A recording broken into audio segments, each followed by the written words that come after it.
नमस्कार साथियों, स्वागत है आप सभी का हमारे स्टडी चैनल JNF ऑफिशियल में। तो आज की इस क्लास में हम लोग 2022 DLED एंट्रेंस में पूछे गए हिंदी क्वेश्चंस को समझेंगे। पहला क्वेश्चन है अभ्यर्थी पहला क्वेश्चन ये यहाँ से स्टार्ट होता है। जो मेहनत करेगा वह सफल होगा किस सर्वनाम का उदाहरण है? ऑप्शन ए है संबंधवाचक सर्वनाम, बी है प्रश्नवाचक सर्वनाम, सी है निश्चयवाचक सर्वनाम एंड डी है निजवाचक सर्वनाम। तो इसका राइट आंसर होगा ए यानी संबंधवाचक सर्वनाम। चलिए आगे बढ़ते हैं। क्वेश्चन नंबर 3 है सोहत है मुखचंद्र में अलंकार है। ऑप्शन ए है यमक, बी है रूपक, सी है श्लेष एंड डी है इनमें से कोई नहीं।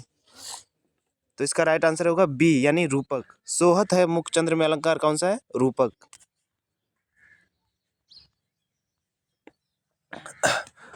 क्वेश्चन नंबर 4 शताब्दी शब्द उदाहरण है। शताब्दी शब्द कौन सा उदाहरण है? किसका उदाहरण है? ऑप्शन ए है द्विगु का, बी है तत्पुरुष का, सी है कर्मधारय का एंड डी है द्वंद्व का। तो इसका राइट आंसर होगा द्विगु। ठीक है।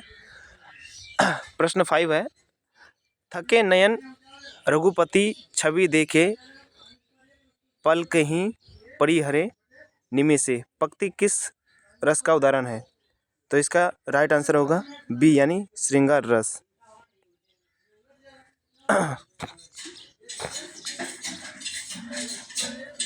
क्वेश्चन नंबर 6 कह रहा है गद्यांश को पढ़कर प्रश्न के उत्तर दें। भारत माता को हम नमन करते हैं। उत्तर में हिमालय इसका प्रहरी है, दक्षिण में हिंद महासागर उसके चरण पखाड़ता है, पश्चिम में कच्छ की खाड़ी और पूर्व में बांग्लादेश है। गंगा, यमुना, नर्मदा, ताप्ती, कृष्णा, गोदावरी, ब्रह्मपुत्र आदि नदियां भारत के मैदानी क्षेत्रों की शोभा बढ़ाती हैं। खेतों में लहराती फसलें और बागों में पके फलों की बहार इनकी भारत माता का उपहार है। प्रत्येक धर्म का व्यक्ति भारत माँ का सपूत है, सबकी प्रिय है भारत माता। फसलें और पके फल किसकी देन है? यानी क्या करना है क्वेश्चन नंबर 6 में गद्यांश को पढ़कर उसका आंसर देना है। ठीक है। तो ऑप्शन ए है नदियों की, बी है पहाड़ों की, सी है मिट्टी की एंड डी है लोगों की। तो क्वेश्चन नंबर 6 का राइट आंसर होगा नदियों की। ठीक है। अब आता है क्वेश्चन नंबर 7 में। ठीक है। क्वेश्चन नंबर 7 कह रहा है मेरी बहन कल दिल्ली से आएगी। मेरी बहन कल दिल्ली से आएगी रेखांकित कौन पदबंध है? रेखांकित कौन पदबंध है? ऑप्शन ए है क्रिया विशेषण पदबंध, बी है संज्ञा पदबंध एंड सी है सर्वनाम पदबंध, डी है विशेषण पदबंध। तो इसका राइट आंसर होगा संज्ञा पदबंध। ठीक है। मेरी बहन कल दिल्ली से आएगी रेखांकित कौन पद है? ठीक है।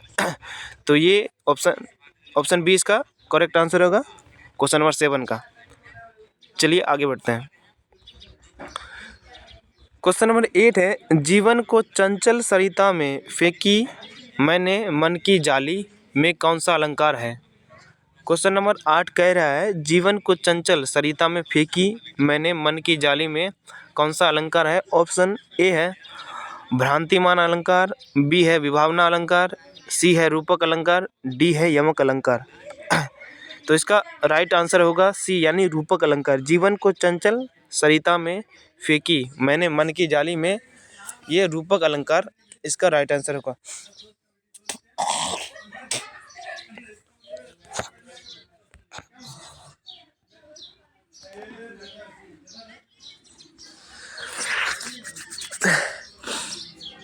चलिए क्वेश्चन नंबर 9 करते हैं सुख चपला सा दुख धन में उलझा है चंचल मन कुरंग में अलंकार है। सुख चपला सा दुख धन में उलझा है चंचल मन कुरंग में अलंकार है। इसका राइट आंसर होगा सी यानी रूपक। ऑप्शन ए है उत्प्रेक्षा, बी है श्लेष, सी है रूपक। यानी रूपक क्या होगा? इसका राइट आंसर होगा क्वेश्चन नंबर 9 का सुख चपला सा दुख धन में उलझा है चंचल मन कुरंग में अलंकार कौन सा है? ये option number C.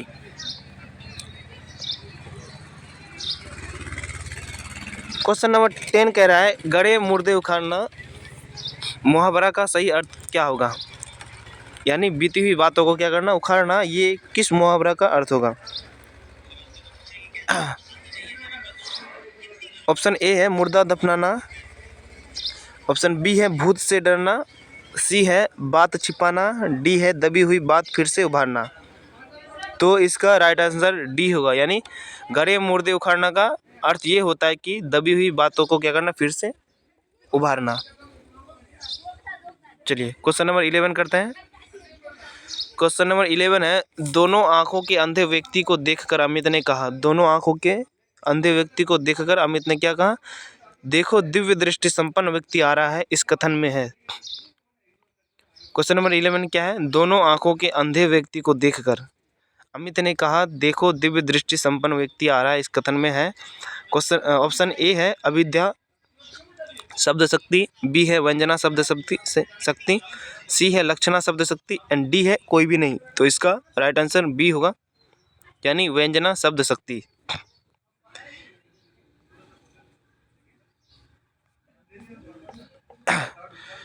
Question number 12 है, उद्देश्य के विषय में जो कुछ कहा जाए उसे क्या कहते हैं।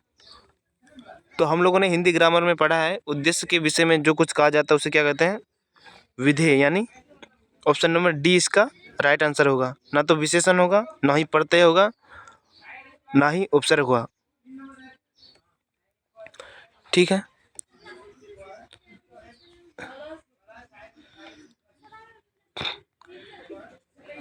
चलिए प्रश्न नंबर 13, छाती फुलाना, छाती फुलाना मुहावरे का अर्थ क्या होगा। छाती फुलाना मुहावरे का अर्थ होगा ऑप्शन ए सांस रुक जाना, ऑप्शन बी गर्व करना, ऑप्शन सी दुखी होना एंड डी है लज्जित होना। छाती फुलाना मुहावरे का अर्थ है बी, यानी गर्व करना। याद रहेगा ये चीज, छाती फुलाना यानी गर्व करना।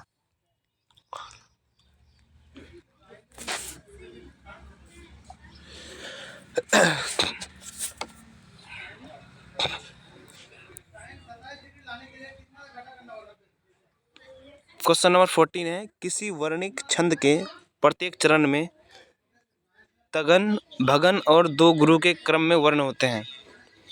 क्वेश्चन नंबर 14 कह रहा है, किसी वर्णिक छंद के प्रत्येक चरण में तगन भगन और दो गुरु के क्रम में वर्ण होता है। ए सबैया, बी मंदाक्रंता, सी वसंत तिलका एंड डी है ओ और बो, यानी ए एंड बी। तो इसका राइट आंसर क्या होगा, ऑप्शन नंबर सी वसंत तिलका। क्वेश्चन नंबर 14 का जो राइट आंसर होगा वो ऑप्शन सी होगा, किसी वर्णिक छंद के प्रत्येक चरण में तगन भगन और दो ग्रुप के क्रम में वर्ण होते हैं, यानी वसंत तिलका इसका राइट आंसर होगा। ये चीज याद रहेगा। क्वेश्चन नंबर 15 है, संधि विच्छेद। संधि विच्छेद से क्वेश्चन दिया गया है, इसमें कह रहा है सरोज शब्द का संधि विच्छेद है। सरोज शब्द का संधि विच्छेद क्या होगा, चलिए हम लोग देख लेते हैं। ऑप्शन नंबर ए है सो जोर रोज, बी है सरो जोर जो एंड सी है सरह जोर जो एंड डी है सरह जोर ओज। तो ये एक विसर्ग संधि है, सरोज कौन सी संधि है, विसर्ग संधि। तो इसका राइट आंसर सी होगा, क्योंकि ये विसर्ग के बाद स्वर वर्ण या व्यंजन वर्ण का इसमें प्रयोग किया गया है, जिससे क्या होगा, ये सरोज एक विसर्ग संधि होगा। ये चीज़ याद रहेगा। चलिए क्वेश्चन नंबर 16 को देख लेते हैं। अनुशासन शब्द का विशेषण है। अनुशासन शब्द किसका विशेषण है। ऑप्शन ए है अनुशासी,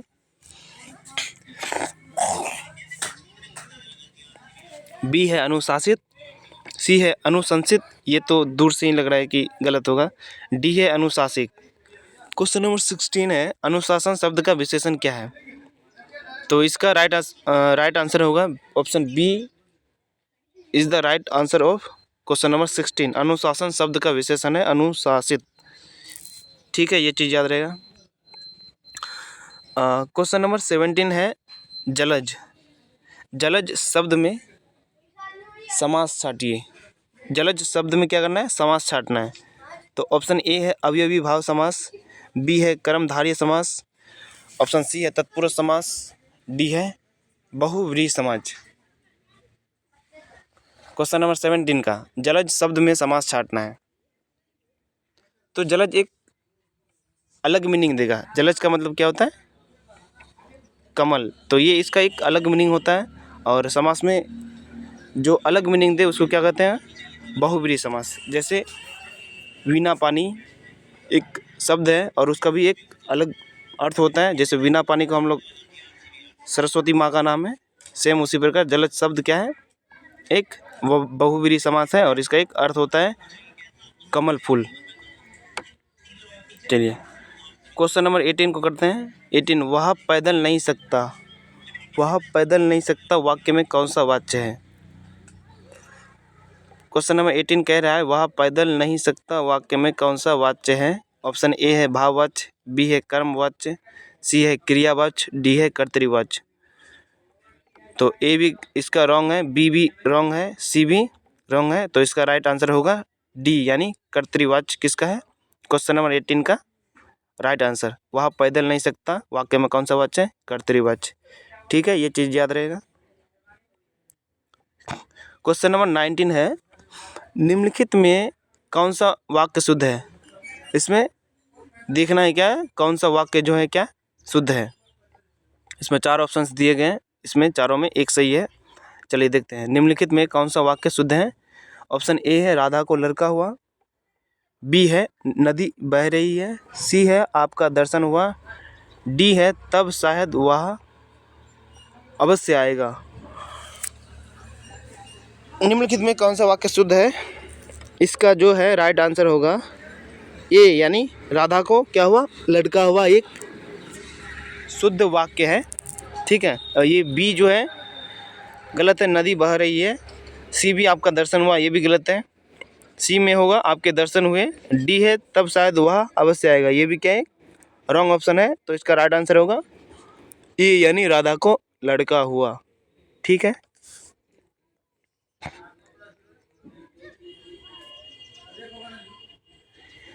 क्वेश्चन नंबर 20 कह रहा है ज्यों ज्यों वृद्ध होत त्यों त्यों स्वस्थ होत जात ज्योति जगमग कंद भार हिंदी को समारी है। इस पंक्ति में कौन सा अलंकार है। ज्यों ज्यों वृद्ध होत त्यों त्यों स्वस्थ होत जात ज्योति जगमग कंद भार हिंदी को समारे हैं। इस पंक्ति में कौन सा अलंकार है। ऑप्शन ए है विरोधाभास, बी है रूपक, सी है विभावनव, डी है यमक। तो इसका राइट आंसर होगा विरोधाभास। ठीक है, ज्यों ज्यों वृद्ध हो त्यों त्यों स्वस्थ हो जात ज्योति जगमग कंद भार हिंद को समारे। इस पंक्ति में कौन सा अलंकार है, विरोधाभास अलंकार का यूज किया गया है। चलिए क्वेश्चन नंबर 121, क्वेश्चन नंबर 21, इनमें से कौन सा वाक्य अशुद्ध है। ठीक है, इससे पहले हम लोगों ने क्या किया, शुद्ध वाक्य को छाटा था। अब आते हैं किसमें, इनमें से कौन सा वाक्य अशुद्ध है। ऑप्शन ए है विनय का दम घुट रहा है, बी है रवि अपना दोस्त दूसरों पर मढ़ता है, सी है आतंकी ने हथियार डाल दिया, एंड डी है रानी पर कोई रंग न पड़ा। इसका राइट आंसर होगा डी, रानी पर कोई रंग ना पड़ा। ये तीनों के तीनों गलत हो जाएंगे, ए बी सी। इसका राइट आंसर होगा डी, यानी कि इनमें से कौन सा वाक्य शुद्ध है। तो रानी पर कोई रंग ना पड़ा, इसका क्या हुआ, राइट आंसर है। ठीक है, क्वेश्चन नंबर 22 में आते हैं। शब्दों में विद्यमान अर्थ का ज्ञान कराने वाला बौद्धिक व्यापार कहलाता है। शब्दों में विद्यमान अर्थ का ज्ञान कराने वाला बौद्धिक व्यापार कहलाता है। ए शब्द शक्ति, बी शब्दकोश, सी दोनों, एंड डी दोनों में से कोई नहीं। क्वेश्चन नंबर 22 है शब्दों में विद्यमान अर्थ का ज्ञान कराने वाला बौद्धिक व्यापार कहलाता है। ए शब्द शक्ति, बी शब्दकोश, सी दोनों, डी दोनों में से कोई नहीं। इसका जो है राइट आंसर होगा ए शब्द शक्ति।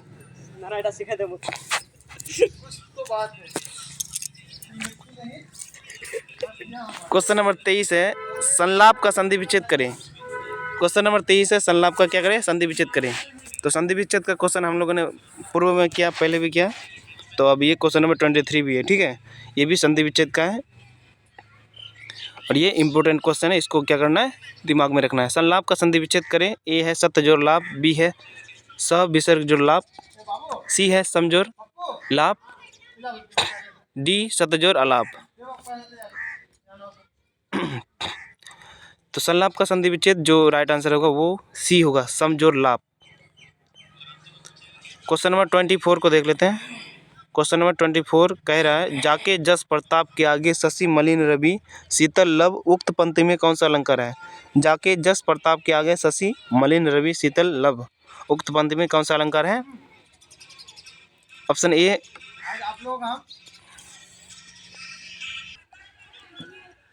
क्वेश्चन नंबर 24 है, जाके जस प्रताप के आगे शशि मलिन रवि शीतल लव उक्त पंक्ति में, हेलो काटिए तो, उक्त पंक्ति में क्या सर आप क्या मजाक कर रहे हैं? तो क्वेश्चन नंबर 24 है, जाके जस प्रताप के आगे शशि मलिन रवि शीतल लव उक्त पंक्ति में कौन सा अलंकार है? ऑप्शन ए है व्यतिरेक, बी है अन्योक्ति, सी है विवक्षा, डी है विरोधाभास। तो इसका राइट आंसर होगा ऑप्शन ए यानी व्यतिरेक। ठीक है, अब आते हैं हम लोग क्वेश्चन नंबर 25 में। इनमें से कौन सा वाक्य अशुद्ध है? इनमें से कौन सा वाक्य अशुद्ध है? हम लोगों ने शुद्ध और अशुद्ध के 2 क्वेश्चंस को किए पहले, अब ये भी 25 में भी ये शुद्ध अशुद्ध वाला ही क्वेश्चन है, इसको भी हम लोग करते हैं। ऑप्शन ए है, शिष्य यज्ञ के लिए लकड़ी लाया, एंड बी है, वह शहर के खिलौने लाकर बेचता है। वह शहर के खिलौने लाकर क्या करता है? बेचता है। सी है, लड़की झूले से गिर गई। सी क्या है? लड़की झूले से गिर गई। डी है, राधा कृष्ण का मंदिर प्रसिद्ध है। तो इन चारों में से जो इसका राइट आंसर है वो है ऑप्शन बी। ऑप्शन बी इसका राइट आंसर है, वह शहर के खिलौने लाकर बेचता है। ठीक है, क्वेश्चन नंबर 26 करते हैं। आचार्य वामन के अनुसार रीति के भेद कौन सा है? क्वेश्चन नंबर 26 है, आचार्य वामन के अनुसार रीति के भेद कौन सा है? ए माधुर्य, बी ओज, सी वेदरबी, एंड डी है इनमें से कोई नहीं। क्वेश्चन नंबर 26 कह रहा है, आचार्य वामन के अनुसार रीति के भेद कौन सा है? ऑप्शन ए माधुर्य, बी ओज, सी वेदरबी, एंड डी इनमें से कोई नहीं। तो इसका राइट आंसर क्या हुआ? Option C. Option C right answer है क्वेश्चन नंबर 26 का। आचार्य वामन के अनुसार रीति के भेद कौन सा है? वेदरबी। क्वेश्चन नंबर 27 है, विधि निधि दिन्ह लेत जनु छीने इस पंक्ति में कौन सा अलंकार है? विधि निधि दिन्ह लेत जनु छीने इस पंक्ति में कौन सा अलंकार है? ऑप्शन ए है उत्प्रेक्षा, बी है श्लेष, सी है यमक, एंड डी है रूपक। तो इसमें से जो है ऑप्शन ए राइट आंसर है क्वेश्चन नंबर 27 का। विधि निधि दिन्ह लेत जनु छीने इस पंक्ति में कौन सा अलंकार है? तो ऑप्शन ए इसका राइट आंसर होगा उत्प्रेक्षा। क्या होगा? उत्प्रेक्षा। क्वेश्चन नंबर 28 है, रूपक अलंकार कहाँ रहता है? रूपक अलंकार कहाँ रहता है? ऑप्शन ए है उपमेय अपमान की समानता में, बी है उपमेय अपमान के अभेद में, सी है उपमेय से अपमान की विशिष्टता में, डी है उपमेय से अपमान की हीनता में। क्वेश्चन नंबर 28 है, रूपक अलंकार कहाँ रहता है? तो इसका राइट आंसर होगा option B. Option B right answer होगा, उपमेय अपमान के अभेद में। Question number 29 most very important question है, छंद शास्त्र में वर्ण और मात्रा के विचार से छंद कितने प्रकार के होते हैं? छंद शास्त्र में वर्ण और मात्रा के विचार से छंद कितने प्रकार के होते हैं? ऑप्शन ए है 2, ऑप्शन बी है 3, ऑप्शन सी है 4, ऑप्शन डी है 5। तो इसका राइट आंसर क्या होगा? सी यानी 4। तो इस चीज़ को क्या करना है? ये याद रखना है, छंद शास्त्र में वर्ण और मात्रा के विचार से छंद कितने प्रकार के होते हैं? ऑप्शन सी यानी 4 प्रकार के होते हैं। क्वेश्चन नंबर 30 है, अलंकार का वह प्रकार जहाँ प्रसिद्ध उपमान को उपमेय बना दिया जाता है क्या कहलाता है? अलंकार का वह प्रकार जहाँ प्रसिद्ध उपमान को उपमेय बना दिया जाता है क्या कहलाता है? ऑप्शन ए अनुप्रास, ऑप्शन बी प्रतीप, ऑप्शन सी रूपक, ऑप्शन डी श्लेष। तो इसका राइट आंसर क्या होगा? प्रतीप। अलंकार का वह प्रकार जहाँ प्रसिद्ध उपमान को उपमेय बना दिया जाता है जो क्या कहलाता है? प्रतीप। ठीक है, क्वेश्चन नंबर 31 है, अपना जगह चप्पे दीजिए। निम्नलिखित में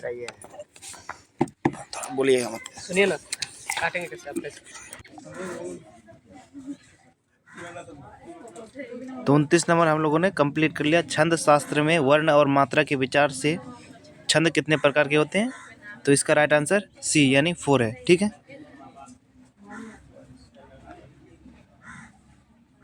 क्वेश्चन नंबर 30 है, अलंकार का वह प्रकार जहाँ प्रसिद्ध उपमान को उपमेय बना दिया जाता है क्या कहलाता है? क्वेश्चन नंबर 30 कह रहा है, अलंकार का वह प्रकार जहाँ प्रसिद्ध उपमान को उपमेय बना दिया जाता है क्या कहलाता है?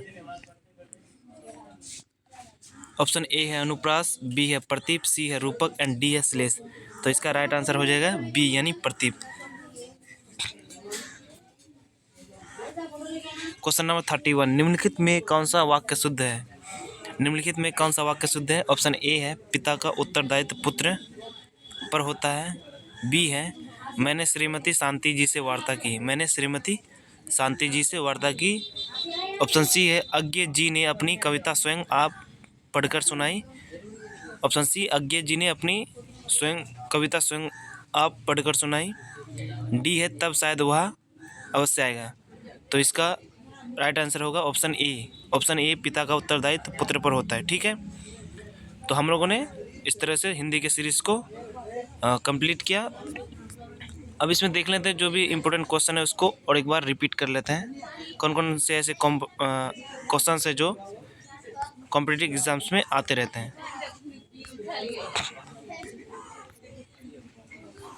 चलिए, ये क्वेश्चन इम्पोर्टेंट है। जो मेहनत करेगा वह सफल होगा किस सर्वनाम का उदाहरण है? तो ऑप्शन ए इसका राइट आंसर है संबंधवाचक सर्वनाम। 3 है सोहत है मुखचंद्र में अलंकार कौन है? ऑप्शन बी इसका राइट आंसर है सोहत है मुखचंद्र में अलंकार है। ऑप्शन बी रूपक। ये 4 नंबर भी एग्जाम्स की दृष्टि से इम्पोर्टेंट है। शताब्दी शब्द उदाहरण है किसका? ऑप्शन ए द्विगु शताब्दी शब्द का क्या है? उदाहरण है। चलिए आगे बढ़ते हैं।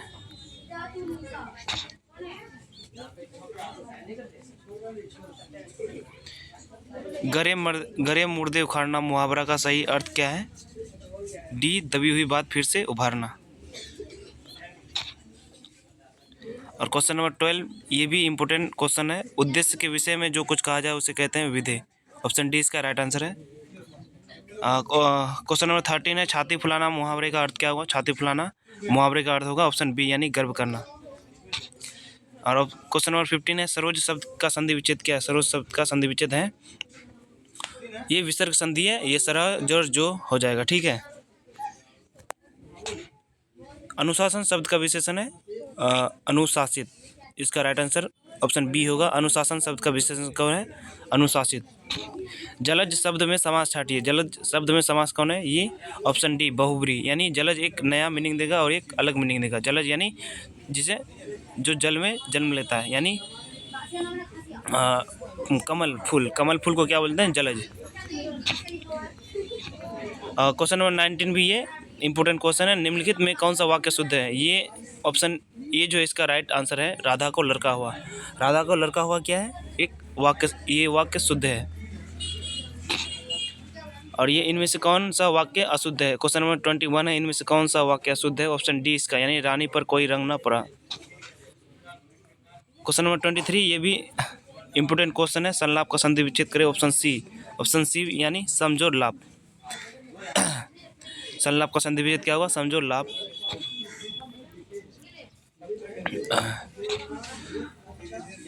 क्वेश्चन नंबर 28 ये भी एग्जाम्स की दृष्टिकोण से ये इंपॉर्टेंट क्वेश्चन है। रूपक अलंकार कहाँ होता है? रूपक अलंकार जो होता है वो उपमेय अपमान के अभेद में होता है। क्वेश्चन नंबर 29 ये भी इंपॉर्टेंट क्वेश्चन है। छंद शास्त्र में वर्ण और मात्रा के विचार से छंद कितने प्रकार के होते हैं? छंद शास्त्र में वर्ण और मात्रा के विचार से छंद कितने प्रकार के होते हैं? ऑप्शन सी यानी 4। अलंकार का वह प्रकार, क्वेश्चन नंबर 30 है अलंकार का वह प्रकार जहाँ प्रसिद्ध उपमान को उपमेय बना दिया जाता है क्या कहलाता है? ऑप्शन बी प्रतीक। अलंकार का वह प्रकार जहाँ प्रसिद्ध उपमान को उपमेय बना दिया जाता है क्या कहलाता है? प्रतीक। चलिए हम लोगों ने यहाँ तक क्वेश्चंस को क्या किया? कंप्लीट किया। जो भी इंपॉर्टेंट क्वेश्चन है उसको रिपीट किए।